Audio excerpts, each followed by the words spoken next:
We have found a big vision with some wins, but complex delivery with a lot of falsities in there about how it will happen. His politics reflect a generation that's hungry for justice, but impatient for results. He's neither the villain nor the savior that social media claims. There's a lot of people, oh, he's going to save everything. He's a case study to see how bold ideas meet bureaucratic reality and how both sides are going to get a reality check.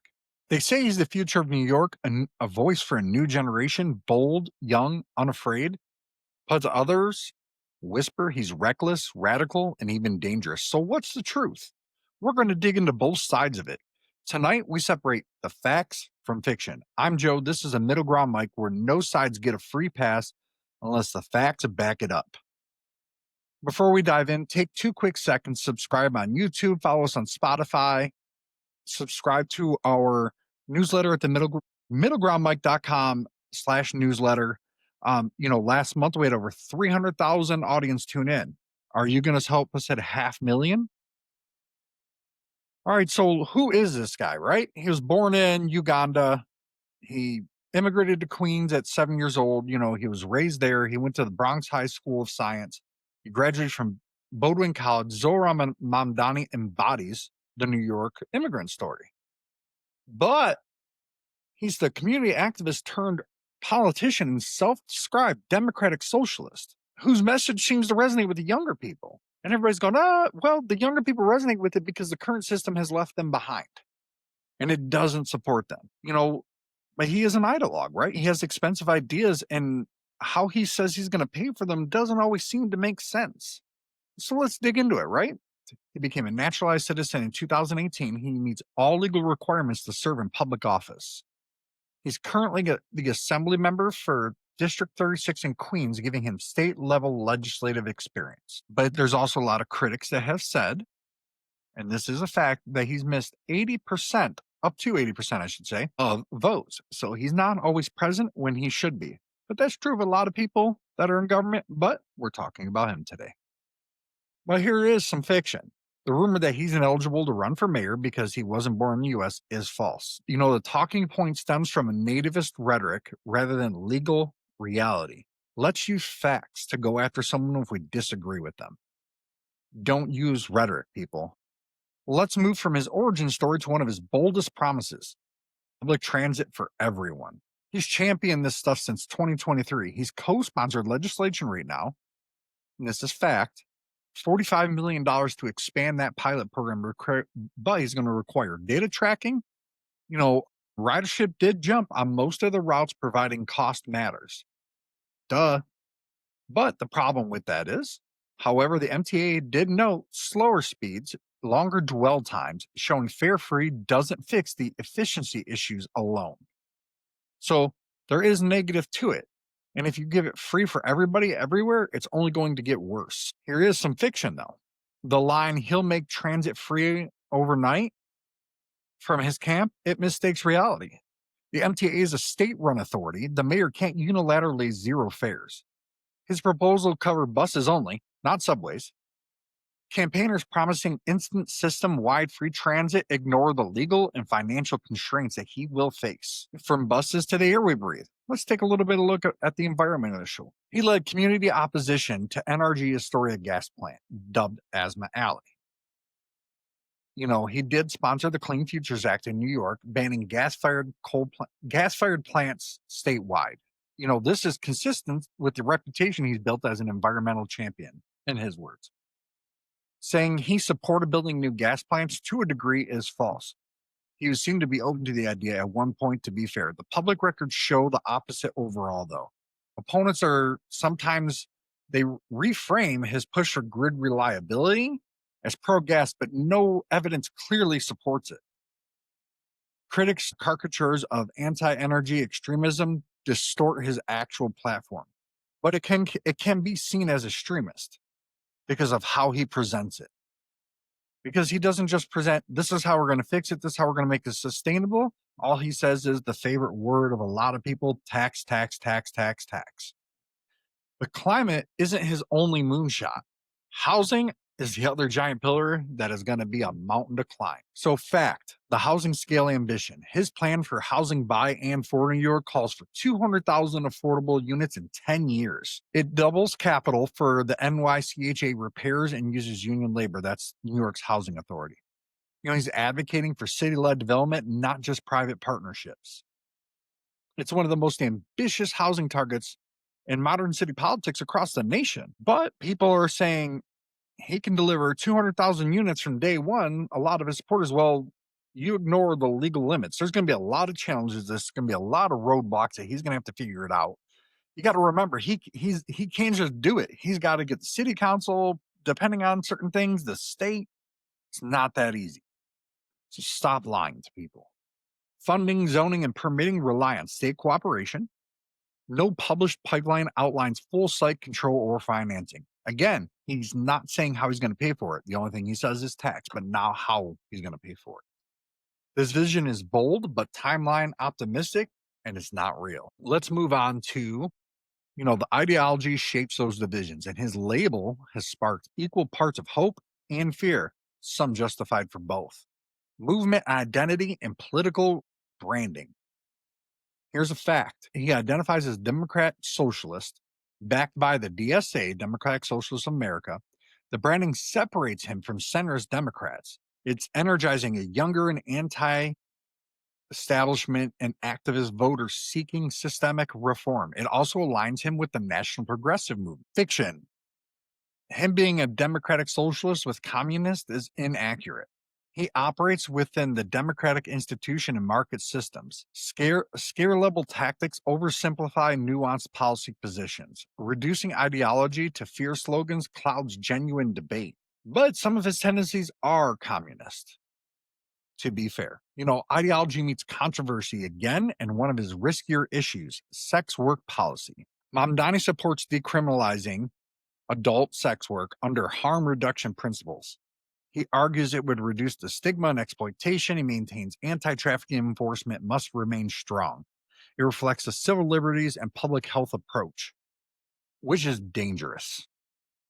Very dangerous. I'm not pro one way or the other, but it is very dangerous not to have a very detailed plan. But here is some fiction about it. Claims that he wants to legalize pimping and trafficking distort the proposal. Really does.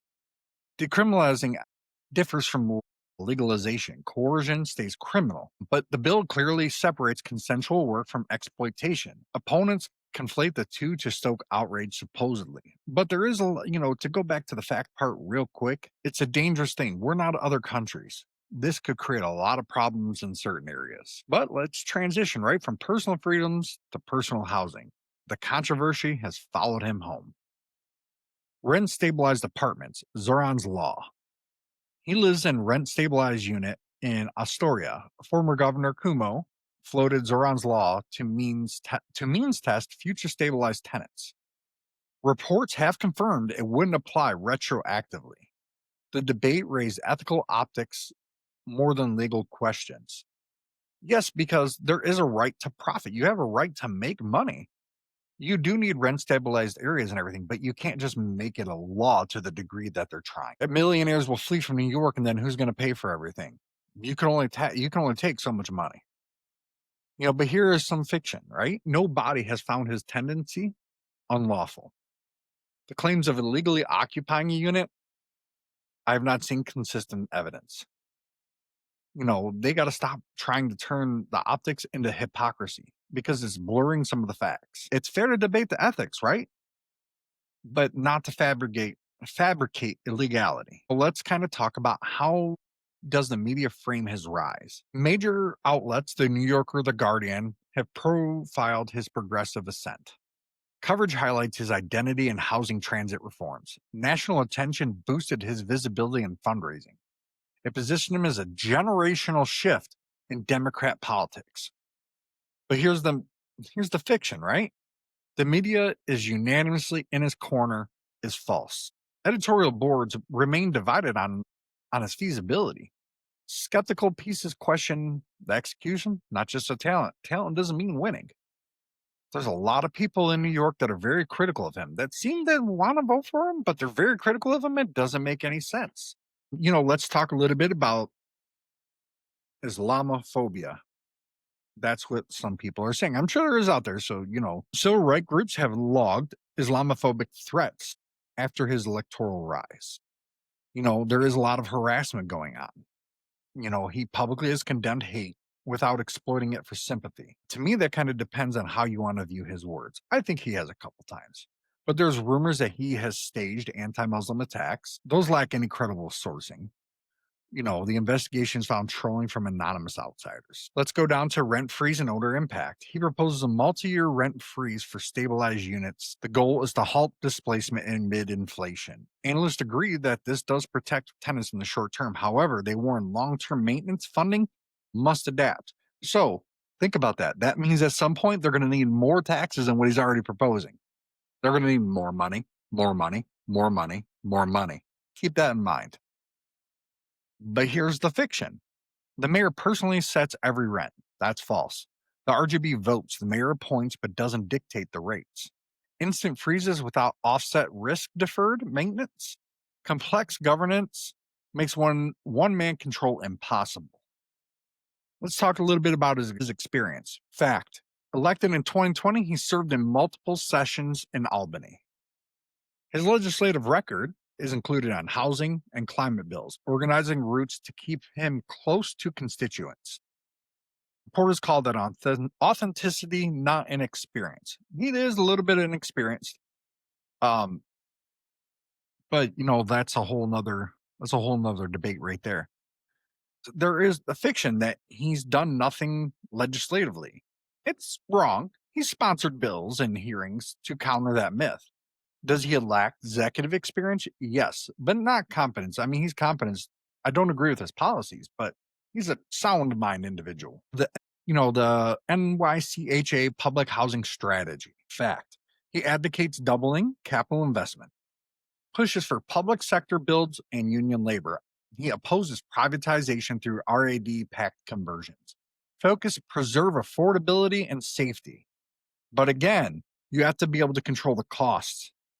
The problem with a lot of these things are that he's not controlling. He's controlling the cost that you're paying when you buy that, but your taxes are going to go up, so you are still paying for it.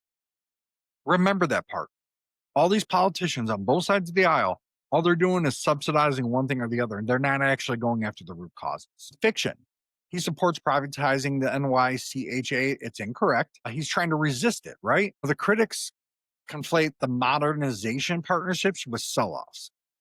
Policy texts reaffirm how he feels about this. Transit reliability and bus pilot data.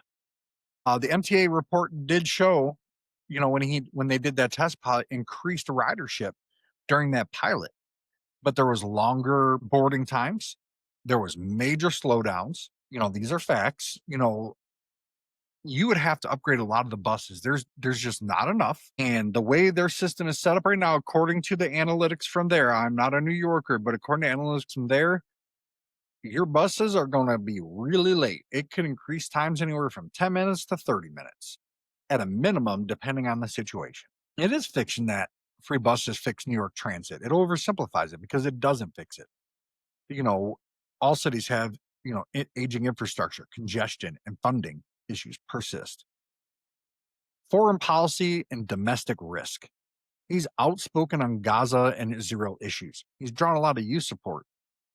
Positions highlight humanitarian law and ceasefire advocacy, but he does have some links to some people who have made some pretty terrible things and some pretty anti-American rhetoric. But it appeals to certain progressive voters in diverse districts. It also demands careful interfaith dialogue if he becomes mayor. Some people are calling him anti-Semitic. It depends on how you want to view it. But there's no concrete statements that he's endorsed hate or bias. But where I do concern is when his mom in 2013 said that he doesn't consider himself an American. That was in 2013, but I know in 2018 became a naturalized citizen, but they have not clarified anything on that issue, he nor his mother. If there is, please let me know in the comments section because I have not seen it. I could be wrong. But to me, if you're going to be the mayor of the biggest city in America, and you're a naturalized citizen, you should be saying, I'm a proud American. Why? It's the biggest city in America or the most important city, however you want to word it. That is very, very concerning to me. I'm not saying he's got to, all wrap himself in like, no, but if you're a naturalized citizen, that 2013 statement should be clarified. I think it's only fair. Public sector development focus. He does promote city led construction for this public land, right? He does believe public control ensures permanent affordability. But again, a lot of these things don't factor in how he will pay for it. He does propose raising the corporate tax in New York City to over 11%, which will drive companies and some millionaires out. Like he wants to do another 2% tax hike on millionaires. He's citing European success stories for proof of concept. Here's a fact: our economy is not structured like Europe. Europe has different pieces in place. That's not, it's not taking into account any of these other things. He's banning private developers entirely. That's fiction. It's not true. His plan does allow partnerships under public oversight. Well, if you're using public money, sorry, you should have oversight. Um, critics misread oversight as exclusion to a degree, but they're not wrong because oversight can lead to exclusion because it leaves the door open for that to happen. But ambition needs funding. Let's cue the tax debate and how it's going to affect you. His economic vision and taxation. His platform is proposing raising taxes on millionaires and large corporations.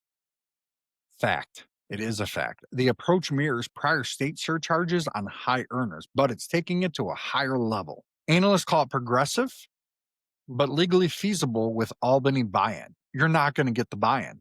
Remember, he's going to come after more money and more money. Subsidy, eventually the cost goes up on that subsidy. If the cost isn't going down, remember, a subsidy doesn't get rid of cost. It just shifts it from when you buy something to when you get your paycheck. If you think that tax on millionaires isn't going to get filtered down to you at some point, you're wrong. There's no law they're going to make to stop those kind of things. So stop believing it. I'm not criticizing him for the things he wants to do. What I'm just saying is it's a fallacy that how he wants to pay for it is going to work in the long term. It will go after your paycheck. He has even said sometimes that it could be as much as 50%. No, that would put a lot of people out on the streets. But fiction, everything already funded. That's inaccurate. Line by line costings remain incomplete. Again, he has not published how he's going to make it happen. Fiscal execution depends on state approval, right? Overpromising breeds credibility risk for him. He's got to be careful with this. But behind every campaign are allies. Who's in his corner? The coalition and endorsements. Fact, he's backed by the DSA, Sunrise Movement, and multiple unions. The endorsements are signaling a generation momentum for him.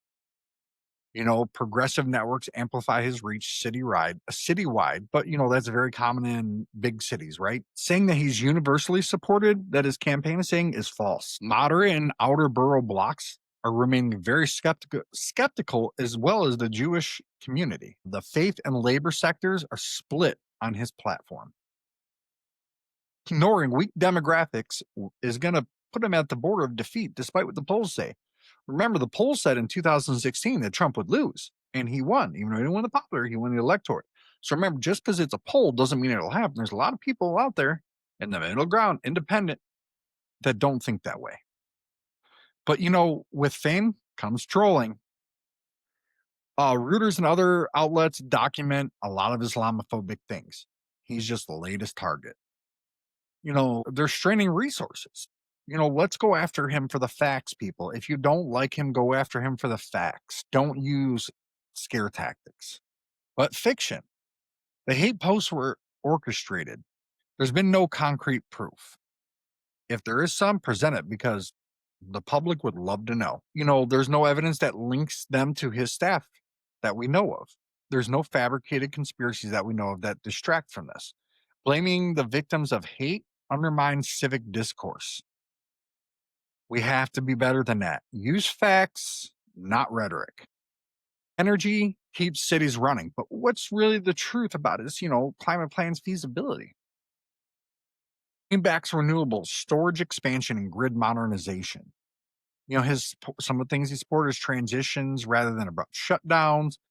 He aligns with the state of New York's climate mandates and so that they can get the federal funding. He acknowledges the need for reliability carve outs, but his plan will cause blackouts. Some people are saying it exaggerates the timelines, but it is also a reality. That part would be fact, but the first part would be fiction. Transition laws protect baseline supply. No proposal eliminates a backup overnight. Opponents weaponize fear of change. All that is fiction, but there is some truth in it depending on how you want to view it. But that is fiction. But, again, the sources will be down there. Look into the sources. It'll give you some information. But, let's close with the dollars. And whether the math adds up, the fiscal feasibility and implementation of this. His ambitious programs will require multi-year financing. The analysts are projecting high upfront costs, but manageable costs. But remember, these same analysts hope that certain things are going to happen and that there's no other factors that are going to mitigate anything. Remember, raising taxes on the rich drives them out. Proof, New York. Proof, Washington State. So remember, he's going to promise these things. Yeah, he will raise the tax on these people. But if there's less of them, there's less money. So keep that in mind. Transparent procurement could limit waste, but we know with government that things will be hidden and abused. Long-term success hinges on execution, not his aspirations. And he's been very thin on how he will execute it in the details. Here's fiction. Some of what his circle has said, zero cost to taxpayers, that's a lie. That's a fantasy. The energy initiative affects budgets and taxes, and it affects the taxpayers' pockets. Ignoring trade-offs, that's going to erode trust in him. Honesty about costs earn credibility. Be honest. This is first time we did the 20-factor fiction segment. I'm sure it'll adjust over time. People, I really appreciate you checking this out. But let's talk across the 20 claims. We have found a big vision with some wins, but complex delivery with a lot of falsities in there about how it will happen. His politics reflect a generation that's hungry for justice, but they're impatient for results. But this is also, New York's a little bit different. Inner cities do tend to lean left, right? But overall, Gen Z is trending conservative still. So these are pockets, but he's neither the villain nor the savior that social media claims. There's a lot of people, he's going to save everything. No, but he's a case study to see how bold ideas meet bureaucratic reality and how both sides are going to get a reality check. For New Yorkers, the question isn't just, do you like his ideas? But it's, can they actually work? And can you actually afford it? Remember, can you afford it? And for all of us, it's whether we demand slogans or systems that last. And New York, though not just the United States, the world is watching, because this could signal things down the road for the United States. If this deep dive gave you something real, let me know what you think about this. Obviously some of the stuff will get cleaned up. Let me know if it's a fact you didn't know, a myth you reconsidered, then help us keep doing it, right? Hit subscribe on YouTube, follow on Spotify, share this episode, go on Buzzsprout, become a supporter of the show. You can get shout outs, right? Shout outs, tons of different things. We've got a store with merch in it. Go check it out to support the independent media, right? And for every source, citation, and receipt from tonight, go to the MiddleGroundMic.com. And they'll also start being included in the MiddleGroundMic.com. Sign up for that too. I'm Joe, and this is the Middle Ground Mic. No left, no right, only forward.